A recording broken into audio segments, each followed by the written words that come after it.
नमस्कार, जय हिंद। मैं हूं आयुष और आप देख रहे हैं मित्र देश, जहां हम बात करते हैं भारत की ताकत, भारत की सोच और भारत के भविष्य की।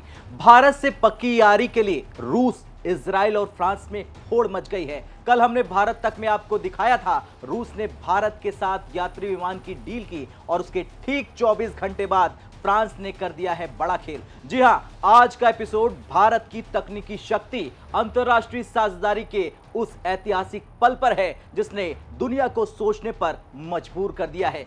क्योंकि भारत का टाटा एडवांस सिस्टम लिमिटेड यानी TASL और फ्रांस की सफ्रान कंपनी ने मिलकर हैदराबाद में खोली है एक ऐसी यूनिट जो आसमान में उड़ते हर विमान के दिल यानी कि इंजन का दिल बनाएगी। यह सिर्फ एक फैक्ट्री नहीं, ये भारत के एरोस्पेस सपने की शुरुआत है और इस साझेदारी ने न सिर्फ अमेरिका बल्कि चीन और पाकिस्तान तक को तगड़ा झटका दे दिया है। दरअसल तेलंगाना की राजधानी हैदराबाद से कुछ किलोमीटर दूर अडीबाटला में Tata centre of excellence for aero engine के अंदर जब ये नई यूनिट खुली तो ये सिर्फ एक उद्घाटन नहीं था, बल्कि ये भारत की औद्योगिक क्रांति 2.0 का शुभारंभ था। ये वही जगह है जहां अब CFM इंटरनेशनल के लीप इंजन के सबसे अहम हिस्से यानी कि रोटेटिंग पार्ट्स बनाए जाएंगे। अब आप सोच रहे होंगे कि ये रोटेटिंग पार्ट्स आखिर है क्या। दरअसल ये वो हाई प्रिसीजन हिस्से होते हैं जो इंजन के अंदर हजारों RPM पर घूमते हैं और विमान की उड़ान को शक्ति देते हैं। इन पार्ट्स को बनाने के लिए दुनिया के सिर्फ कुछ ही देशों के पास तकनीक है और अब उसमें भारत का नाम भी जुड़ गया है। अब आप सोचिए, ये रोटेटिंग पार्ट्स आखिर है क्या। दरअसल ये हाई प्रिसीजन हिस्से होते हैं जो इंजन के अंदर हजारों RPM पर घूमते हैं और विमान की उड़ान को शक्ति देते हैं। इन पार्ट्स को बनाने के लिए दुनिया के सिर्फ कुछ ही देशों के पास तकनीक यानी टेक्नोलॉजी है और अब उसमें भारत का नाम जुड़ गया है। इस फैक्ट्री के साथ भारत ने दिखा दिया है कि अब वो सिर्फ इंजन खरीदने वाला देश नहीं बल्कि इंजन बनाने वाला देश बन गया है। चलिए अब सबसे जरूरी सवाल की बात करते हैं और सवाल है, ये लीप इंजन है क्या। दरअसल लीप इंजन ये नाम आपने सुना होगा अगर आप एयरलाइन इंडस्ट्री को फॉलो करते हैं। ये engine Airbus A320, Boeing 737 max और कोमैक C919 जैसे आधुनिक विमानों को ताकत देती है। अब इसकी खासियत जान लीजिए। इसकी खासियत यह है कि ये 15% ज्यादा फ्यूल एफिशिएंसी, 50% से कम शोर और 99.98% ऑपरेशनल विश्वसनीयता रखता है, यानी कि दुनिया का सबसे भरोसेमंद जेट इंजन। और अब जब इसके पार्ट्स भारत में बनेंगे तो इसका मतलब यह है कि भारत न सिर्फ मेक इन इंडिया कर रहा है इसे, बल्कि फ्लाई बाय इंडिया का युग शुरू हो चुका है। भारत और फ्रांस की दोस्ती कोई नई नहीं है। राफेल फाइटर जेट्स,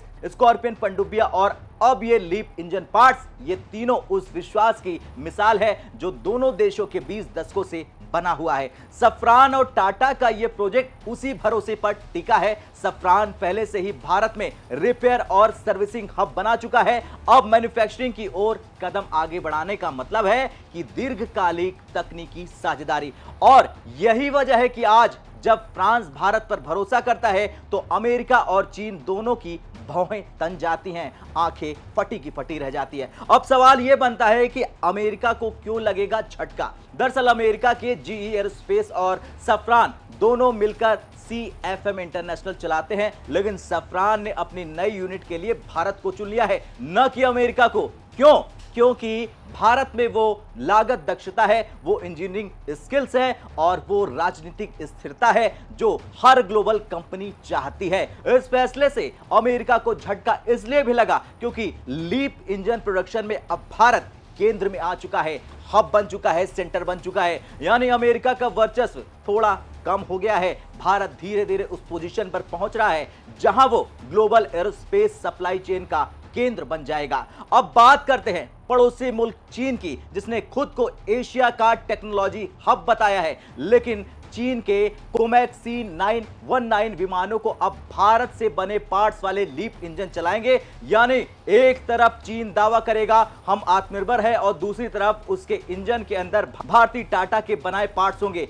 यह भारत की तकनीकी कूटनीति की सबसे बड़ी जीत है। भारत ने चुपचाप वो कर दिखाया है जो चीन शोर मचाकर भी नहीं कर पाया। ट्रस्ट और टेक्नोलॉजी का कॉम्बिनेशन। अब आते हैं आतंक परस्त देश पाकिस्तान की बात। जो रोजमार खा रहा कहीं ना कहीं से। जिस देश के पास आज तक खुद का सिविल एयरक्राफ्ट इंजन नहीं है, वो देख रहा है कि भारत अब वर्ल्ड क्लास इंजन पार्ट्स बना रहा। पाकिस्तानी मीडिया में पहले से ही हलचल है, वो कह रहे हैं कि भारत अब सिर्फ फाइटर जेट्स नहीं बना रहा बल्कि इंजन टेक्नोलॉजी का हब बन गया है। और यही बात उसे सबसे ज्यादा डराती है, क्योंकि जब भारत ड्रोन से लेकर जेट इंजन तक खुद बनाना शुरू कर देगा तो रक्षा और अर्थव्यवस्था दोनों में भारत बेमिसाल बन जाएगा। भारत के लिए इसका मतलब क्या है, यह समझ लीजिए। दरअसल यह साझेदारी सिर्फ एक इंडस्ट्रियल प्रोजेक्ट नहीं है, यह भारत की इनोवेशन इकोनॉमी की दिशा तय करने वाला कदम है। इससे क्या होगा? इससे यह होगा कि भारतीय इंजीनियर्स को मिलेगा ग्लोबल ट्रेनिंग, हाईटेक जॉब्स का सृजन होगा और भारत बनेगा सप्लायर टू द वर्ल्ड।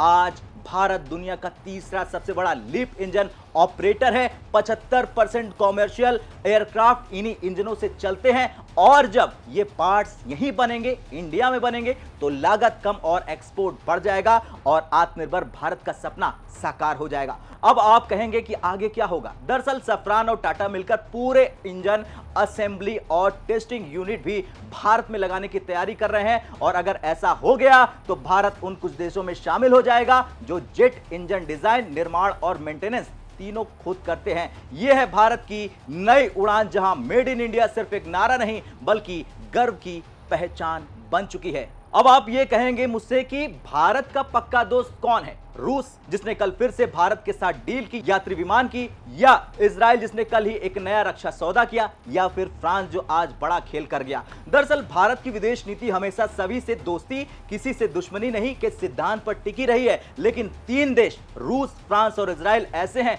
जिसने भारत के हर मुश्किल वक्त में साथ दिया। फिर सवाल यह है कि इन तीनों में भारत का सबसे पक्का यार, पक्का दोस्त कौन है? सबसे पहले बात रूस की। रूस भारत का सबसे पुराना रणनीतिक मित्र है। 1960 से 70 के दशक में जब पश्चिमी देश पाकिस्तान का साथ दे रहे थे, तब रूस ने न सिर्फ भारत की सैन्य मदद की बल्कि संयुक्त राष्ट्र में वीटो पावर का इस्तेमाल करके भारत के पक्ष में खड़ा हो गया। 1971 के भारत पाकिस्तान युद्ध के दौरान रूस ने भारतीय नौसेना को कवर देने के लिए अपना परमाणु पनडुब्बी हिंद महासागर में तैनात कर दिया। यह किसी दोस्त से बढ़कर भाई जैसा कदम है और आज भी भारत के लगभग 60% रक्षा उपकरण रूस से आते हैं, जैसे कि S-400 missile defence system, Sukhoi और मिग लड़ाकू विमान। हालांकि यूक्रेन युद्ध के बाद रूस की आर्थिक स्थिति कमजोर हुई है, फिर भी भारत और रूस की दोस्ती लगातार पक्की है।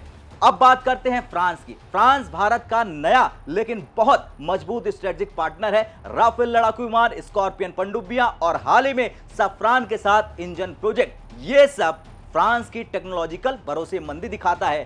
फ्रांस ने कभी भी भारत के खिलाफ किसी वैश्विक मंच पर वोट नहीं किया, बल्कि वो यूरोप का अकेला देश है जिसने कश्मीर या भारत के परमाणु कार्यक्रम पर कभी आलोचना नहीं की। आज भारत और फ्रांस मिलकर इंडो पैसिफिक क्षेत्र में भी चीन की चुनौती को संतुलित करते हैं, बैलेंस करते हैं। यानी रूस के बाद फ्रांस अब भारत का नई पीढ़ी का रणनीतिक साथी बन चुका है। अब बात करते हैं अपने सबसे ताकतवर दोस्त की, इजराइल की। इजराइल शायद वो देश है जिसने शब्दों से नहीं कर्मों से भारत का साथ दिया। 1999 के कारगिल युद्ध में जब बाकी देश हिचकिचा रहे थे, तब इजराइल ने भारत को रातों रात ड्रोन, लेजर गाइडेड बम और सर्विलांस सिस्टम भेज दिए। आज भारत की रक्षा, कृषि, साइबर सुरक्षा और ड्रोन टेक्नोलॉजी, चारों में इजराइल भारत का मुख्य टेक्नोलॉजी पार्टनर है। इजराइल की खासियत है वो भारत से खुलकर बिना किसी राजनीतिक शर्त के साझेदारी करता है और यही उसे एक ईमानदार और सच्चा दोस्त बनाता है।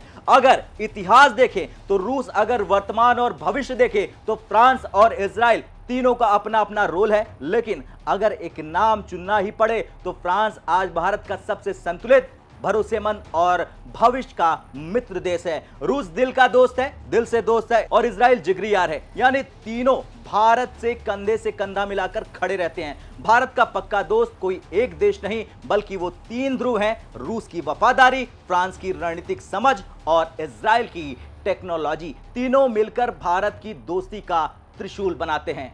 खैर, कुल मिलाकर भारत और फ्रांस की ये साझेदारी आने वाले दशक की दिशा तय करेगी। जहां एक तरफ अमेरिका को झटका लगना तय है, चीन हैरान हो जाएगा और पाकिस्तान को सच्चाई का एहसास हो जाएगा, क्योंकि अब भारत सिर्फ बाजार नहीं भारत अब मैन्युफैक्चरिंग पावर है और यही है मित्र देश का संदेश। भारत की ताकत, भारत का भविष्य है। जय हिंद।